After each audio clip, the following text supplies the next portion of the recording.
Yes, finally some good news for drivers here. The work actually done early. That's what a worker for All Aboard Florida tells me. They says they finished sometime late last night. Now the both lanes, we got east and westbound here of Okeechobee, reopened. I'm told they'll be reopened for the remainder of the day because that worker says it's better to be under-promising and overperforming, and he says that's exactly what they did here over the weekend. So again, if you're coming this way, should be no problem this morning. For now, we're live here in downtown West Palm Beach. Whitney Burbank, WPBF 25 News. All right, Whitney, thank you. The boat two Tequesta teens were last seen on before they disappeared is back in South Florida. That boat is on board a cargo ship this morning that arrived at Port Everglades last night. Austin Stefanos and Perry Cohen were last seen on that boat, leaving the Jupiter Inlet last July. The boat was discovered last month near Bermuda. Officials tell us the boat is scheduled to be unloaded tonight at 7 o'clock. What's still unclear is where the boat will then go from there. It belongs to the Stefanos family, but we are working this morning to find out if investigators plan to examine that boat. A second hearing begins this morning as to what happened to the El Faro cargo ship. All 33 people on the ship died when it vanished near the Bahamas during Hurricane Joaquin last October. The two-week hearing will focus on the weather, the ship's stability, and the last people to have contact with those on board. Right now, I'm following breaking news out of Afghanistan this morning, where protests in Kabul have put the capital on lockdown. Tens of thousands of people marched through the streets of Kabul protesting a proposed power line route. Armed police blocked their path to the presidential palace by stacking shipping containers and closing off Kabul's commercial center to all traffic. Most of the city's shops are shuttered, and the U.S. Embassy in Kabul closed its consular section, warning Americans to stay put and not to travel within the city. We're going to keep a close eye on that story. Aaron. All right, Stephanie, thank you. A pilot managed to walk away unharmed after making a hard landing at a Pahokee airport. Very little information has been released as to what caused this plane to go off the runway over the weekend. We do know no one was injured. Happening now, jury deliberations will continue this week in the murder trial of a Treasure Coast woman accused of killing her own 5-year-old son. Jurors have now twice asked to rehear testimony from the trial of Michelle Ledzinski on Friday. Prosecutors say Ledzinski killed her son 25 years ago in New Jersey. Her attorney has argued that no forensic evidence ever tied her to the crime. West Palm Beach police are trying to figure out how two juveniles escaped from lockup. Officers were called to 44th Street and Irwin Avenue Sunday morning after reports of a suspicious person. Shortly after, the Juvenile Detention Center reported 2 inmates escaped from that center. The escapees were found and returned. Both teens will be charged with felony escape and resisting arrest. Time now 5:33 on your Monday. Hundreds of people are supporting the zookeeper who lost her life in a tiger attack in April. Stacey Conweiser's legacy will long be felt in our community. The annual Save the Tigers 5K run held a deeper meaning to many people on Saturday morning. Last month, zoo officials renamed this annual race after Conweiser. To be honest, I have a love for the tigers and animals in general, and I thought it was a good cause. And then with what happened, it was an even better, stronger cause. So I wanted to come out and support. Money raised will now go to the Wildlife Conservation Society's Tiger Conservation Project in Malaysia. Its goal is to save the species. The zoo says it plans to continue holding this 5K race in Stacey Conweiser's honor each year. Time now 5:34. Family and friends celebrated the life of Greg Bryant, a former local high school football star who attended American Heritage in Delray Beach. You remember Bryant and his friend were shot on I-95 after a night out with friends. Bryant died from his injuries. The athlete played football at the University of Alabama, Birmingham, and was home on break. A lot of the stories were about how he touched different people in different ways, and was just a great person, Very tough time for everybody in there, a lot of emotion in the church, but a lot of celebration too. Bryant's body was taken to Delray Community Cemetery to be laid to rest. Police are still asking anyone with information about what happened on I-95 to contact them. The Port St. Lucie City Council has approved plans for a new roundabout. The public is invited to an informal meeting tonight to talk about the design and the construction. The intersection is at Northwest Bayshore Boulevard and Northwest Selvitz Road. The meeting is from 5:30 until 7. It's at the Community Center. We've got the address right there, 2195 Southeast Arosa Boulevard. Dozens of local students are given a new set of wheels as a thank you for being model students. Students representing 20 elementary schools in West Palm Beach were at the Kravis Center during a luncheon this weekend. Look at that, they got those new bikes. Principals selected the students based on good classroom behavior. Way to go, guys. Time now, 5:35. Donald Trump in the spotlight. Coming up, the fallout from his meetings with top Republicans.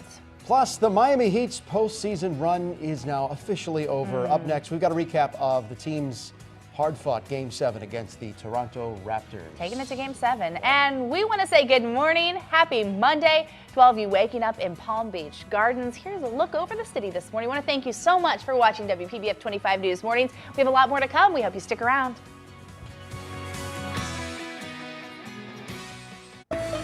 Hey, very good morning. Hope you're great. Well, we solicited pictures from you as we entered Friday night, and we got some great shots over the weekend. This one was actually posted to me on Facebook by Greg Anastos in Jensen Beach. Take a look at the sunrise. This is from Saturday.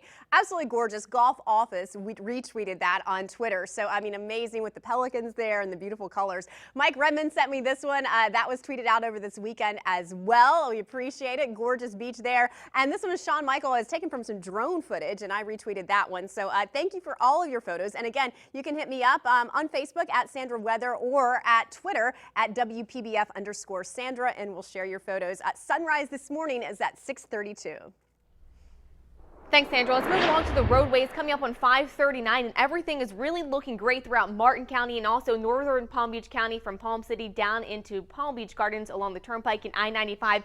Heads up, though, I do think we are expecting a few spotty showers already moving through, so we could see some hit and miss showers throughout this morning. Other than that, the drive times are up to speed currently. I-95 northbound at Glades Road to Donald Ross Road, only a 37-minute commute, so we're right on track for what we are expecting and should be seeing for this time of day. Heads up, though, construction continuing along Military Trail at Burns Road, now shifting to just night work. So some good news coming in. There will be down to one lane in between the hours of 8 p.m. and 6 a.m. all the way through Wednesday, May 18th. So expect some delays overnight, but during the day, actually some improvement. Taylor, thank you. All right, you watched it right here on WPBF 25. The Heat coming up short against the Toronto Raptors in Game 7. Disappointing. The final score 116-89, but the Heat didn't go down without a fight. They kept it pretty close, but in the fourth quarter, the Raptors just took control and did not look back. You know, we knew it was going to be a tough one to pick up because it was on the Raptors' home floor. Toronto now moves on to the conference finals against the Cleveland Cavaliers and LeBron James. Got to hand it to the coaching staff of the Miami Heat and Dwayne Wade. They really pushed that team, I think, further than most people thought they were going to go this year. They didn't have some key players, so that was a big deal. Time now, 5:41. Major negotiations set to resume. Coming up, the reason nearly 40,000 Verizon workers are off the job this morning. And a world record holder collapses on stage, then later dies. The renowned musician whose death has the orchestra world in mourning. And here's the latest Dow futures, up 6 points in pre-market trading.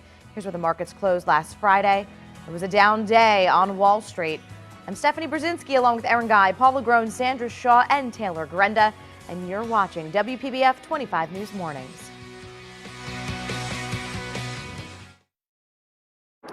Breaking overnight, a world record-holding orchestra member collapsed on stage and later died after a performance. Jane Little, a bassist who held the Guinness World Record for the longest professional tenure with a single orchestra, died Sunday after performing with the Atlanta Symphony Orchestra. She was 87 years old. Little joined the Atlanta Symphony Orchestra at 16 years old after studying bass in high school for 2 years. Erin?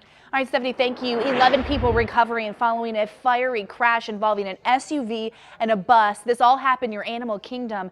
We know at least 9 people were hospitalized after the SUV traveling in the wrong lane slammed head-on into a bus over the weekend. Troopers say the son of the SUV driver told investigators the family had spent the day at Disney and his mother fell asleep at the wheel. New fossils of a mastodon found in Florida have researchers rewriting the history of the earliest Americans. This is interesting. Scuba divers discovered stone tools and a tusk with cut marks at the bottom of a riverbed about 40 miles southeast of Tallahassee. Scientists say it points to humans living in the Gulf Coast area more than 14,000 years ago. That's 1,500 years earlier than previously thought. Happening right now, Hialeah police this morning are searching for a gunman involved in a deadly shooting. A man died after the shooting Saturday night near the Rainbow Motel. Police tell us the man was airlifted to Jackson Memorial Hospital where he later died. Still no word on a suspect or a motive. A man remains in a hospital this morning after being shot by a Jacksonville police officer. Police say that they were forced to fire at the man because the suspect threatened to cut their heads off. These are the blades that investigators say Cody Marsh was threatening to use on them after they responded to his 911 call claiming that he was mugged. And it began taking those knives and just swinging them wildly about his body. He then made threats to the officers, saying that he was going to cut their heads off, that he was going to slash them, and that he was going to throw the knives at them as well. Marsh was shot 2 times. He is expected to survive. A pilot is dead after a small plane crashed into the Los Angeles National Forest. The plane was seen early Sunday morning, but it took most of the day for crews to actually find the wreckage. The pilot, the only person on board, it's still unclear what caused the crash. A pilot is dead after his plane crashed during an air show stunt in Georgia. Witnesses say the pilot was trying to complete a stunt maneuver and was unable to pull out of the dive because of high winds. ISIS has claimed responsibility for a deadly attack just north of Baghdad. 10 people, including 7 officers, were killed during an assault at a gas plant. 2 suicide bombs went off at the plant, one at the entrance, another inside that facility. We know 6 ISIS militants then tried to storm their way in, but security forces were able to hold them off. All right, take a look at this. Neighbors in parts of Texas bracing for heavy rains yet again today. Several drivers stranded on those flooded streets over the weekend. Big storms hitting parts of Texas. Some had to leave their cars behind until the waters receded. Some drivers taking the chance on driving through those streets. Others choose to wait it out, which is a smart thing to do. That's what they say you should do. I mean, you know, turn around, don't drown for sure. More rains expected there, especially around Houston. They have just been, I mean, they need to wring themselves out. I mean, it has been ridiculous. What a bad year for them, really. Severe weather season in full play today. So southern plains under the gun again for the risk of strong thunderstorms, even tornadoes. We are still okay today, but we'll see some strong storms likely by the middle part of the week, mainly on Wednesday. In the meantime, take a look at how warm it is outside. We're toasty in the upper 60s on the Treasure Coast, 73 Jupiter, 79 out at PBIA right now. And in Boca Raton, we're in the upper 70s as well. Factor in the humidity, it feels like the low 80s around South County this morning. And it's a change from yesterday. Over the course of the last 24 hours, big contrast, a 6-degree jump north in West Palm Beach. In other words, it's 6 degrees warmer than 24 hours ago in West Palm Beach, 6 degrees milder in Port St. Lucie, and 5 degrees milder in Boca Raton. So all the heat from the weekend, it kind of caught up with us, and we have more of an east-southeasterly flow today with the winds. You can see that southeasterly component here, and that pulls in a little bit more air over the land, which will help those temperatures escalate. It's also going to bring in some more moisture. So today, an off chance with the heating of the day of a sea breeze driven shower or storm, only at about 20%. Highs upper 80s, feeling like the lower 90s. Want to cool down with a nice little breeze on the water? Good idea. Moderate chop though, a little bumpy with 2-foot seas and east-southeast winds at 10 to 15 knots. Our sunrise time this morning is at 6:32. It will set at 8 o'clock. Days, of course, lengthening as we get closer to the official start of summer, June 21st. As we take a look at your beach forecast, can't rule out a coastal shower. Southeast winds light though. Low tide at 11:18 this morning.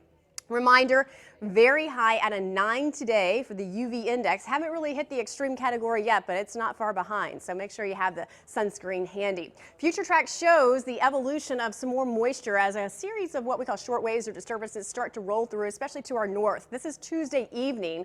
On Wednesday itself, we're going to see a little surge of moisture. So widespread scattered showers and storms really peaking midweek. The day that I think we'll see the most action is on Wednesday. Some of those storms could be quite strong with just a lot of moisture in the atmosphere to work with. On Thursday, hit and miss shower storms in the afternoon, and then afternoon showers and storms continuing Friday, Saturday, and Sunday. This is sort of that wet season pattern with the heating of the day. We see the sea breezes develop, and we'll see the showers and storms ignite. So that's the focus this week, a big difference from last week. All right, Sandra, changes here. Thank you. Well, right now, gas prices are near their highest levels since October. Here are the numbers for you. The average here in Florida, $2.18. That's actually down 2 cents from last week. The national average, $2.22. That's up 1 penny from last week. AAA says that gas prices should peak within the next month or two, right in time for summer. Verizon and striking union officials will resume their negotiations tomorrow. Nearly 40,000 workers have been on strike for about a month over wages and job security. Verizon CEO met and union leaders met with together on Sunday and decided to return to the bargaining table on Tuesday. This week, Mark Zuckerberg will host Glenn Beck and other high-profile media conservatives to explain the site's trending controversy. The meeting comes in response to reports that Facebook workers suppress trending news about items when it comes to conservative topics and from conservative publications. Facebook says it has not found any evidence to back up these claims. The state of Michigan has spent more than $3.6 million to pay officials and government workers over Flint's water crisis. And that's according to data from the state budget office. The workers were scrambling to provide water filters and other resources after lead contaminated the water in Flint, Michigan. Stephanie. All right, Paul, Aaron, time for a look at what's trending now. Many people are tweeting about Venezuela this morning because the country could be on the brink of collapse. The country has declared a new state of emergency and amid worsening conditions there. There are dire shortages of basic goods and horrific street crime. Declining oil prices and the rise of a black market have left Venezuela's economy on the brink of collapse. U.S. intelligence officials even warning that there is danger of a possible coup. So we'll be keeping a close eye on that story. And the Red Hot Chili Peppers had to cancel their concert in L.A. last night because singer Anthony Kiedis was hospitalized with intestinal flu. In a statement, the band says he is expected to make a full recovery soon, but there's no word on whether that concert will be rescheduled or exactly how his hospitalization will impact upcoming performances, because the next concert for the Red Hot Chili Peppers is scheduled for tomorrow in Burbank, California. I'm a huge fan of Red Hot Chili Peppers. I know, they're I would fly to amazing. go see them somewhere. You would? I don't know if they're coming to Florida. I know they announced some dates coming up. I'll have to go look and double check. But yeah, I mean, hopefully he's doing better. Yeah. All right, Stephanie, thank you. Inspiration for a morning song this morning. There you go. Red Hot Chili Peppers? Yeah, All let's right, hear something. Order it up. Hey, Dog Bite Prevention Week is underway. This week is dedicated to protecting letter carriers from a dog who might view them as a threat. According to the USPS safety director in Houston, Texas, 77 postal workers suffered attacks more than any other city. Customers will be asked to indicate if there is a dog at their address when they schedule a pickup. The Dog Bite Prevention Week runs through Saturday. Time now, 5:53, a concert postponed. After the break, the reason well, we just told you, the upcoming Chili Peppers concert put on hold. Yeah. We're going to make you guess, though, what we just talked about coming up. See if we're just testing you to see if you were paying attention. A little quiz after the break. Here are last night's winning lottery numbers. Good luck, everyone. Sponsored by Sandstone Air Conditioning, Electrical and Plumbing. And we are getting you ready to go on a Monday morning, May the 16th. Take a look. Sun's going to be up here at 6:32, so not too far from now. It ought to be a gorgeous sunrise. It is really humid out there, and the heat is going to be on this afternoon with highs in the upper 80s again. We're expecting 88 degrees, feeling like the lower to mid 90s with a slight chance of a shower storm today. We ramp it up a little bit more by midweek with a definite influence of moisture coming into the area. I'll discuss that coming up in a little bit. All right, Sandra, thank you. NASA's Hubble telescope captured images of Earth's closest encounter with a comet that we've seen yet. Take a look at this. Back in March, late March, a comet traveled within 3.3 million miles of Earth. That's about 14 times the distance between Earth and the moon. Super close. Super close. Too close. Astronomers say the comet is currently flying away from Earth. It will travel through our solar system again in 2021, but will not come as close as it did this time. So there you go. You got that to look forward to. Yeah. Excited about it. A Texas ranch owner has put an ad on Craigslist, you got to see this, to sell a 1,000-pound bison who she says is housebroken, so that's the good news. Oh, good. And loves humans. All right. Friendly. Well, Watch Karen this. Look at says that. she was reluctant to put her beloved bison, his name is Bullet, Bullet. on the market for $5,900. After 2 months of searching, Bullet went to her new home on Saturday. Karen says Bullet came running across the pasture to say goodbye to her as she fought back tears. Look at this. You can see Bullet in the new house. In the hallway. The new owners say Bullet's former mom can come visit whenever she wants. What do you do when the bison is going down the hallway? You just Wait. You're not getting out of your room anytime No, soon. you're are not. You just get out of the way. I would imagine that's funny. All right, let's talk movies. Captain America: Civil War topped the box office over the weekend, taking down all the newcomers. That's right. This is the film's second weekend on top, earning $72.5 million, putting the movie over the $940 million mark for its worldwide box office. Also passing the $800 million worldwide total this weekend, another Disney film, The Jungle Book. The film came in second place with an estimated $17.7 million. Rounding out the top 3, Money Monster, starring George Clooney and Julia Roberts. I went and saw that yesterday. Yeah. It was pretty good. It goes fast. Worth the popcorn, he said? Yeah, I didn't even get popcorn. for You some did not reason. get popcorn. No. You were too What was I entranced thinking? looking at George Clooney. Oh yeah, that wasn't bad either. Oh, yeah, he That was was a in good it. movie. That's cute. We still have a full hour of today's top headlines, weather and traffic to get to. WPBF 25 News Mornings continues right now.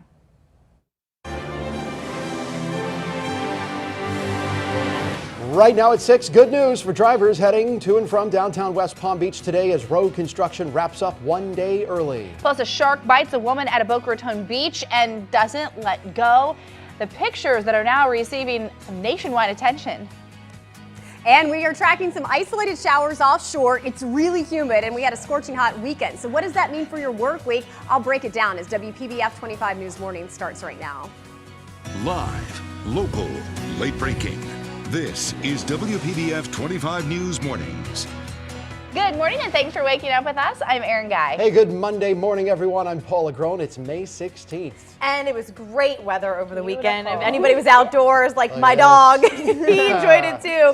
We took Chumpleton boating for the first time. We had to make sure he stayed safe. Of course. So I found a Finding Nemo life vest for him to wear. He looks like he liked it. The funniest part about this, so I was in PetSmart, Yeah. and the poor lady at the checkout counter goes, "It is only Sunday at 10 a.m. I'm going to need more caffeine to get through this day," because she goes, "I turn around, I see a dog looking like Finding Nemo and a pig in another aisle." It was so funny. Well, where's Dory? Isn't that coming out soon?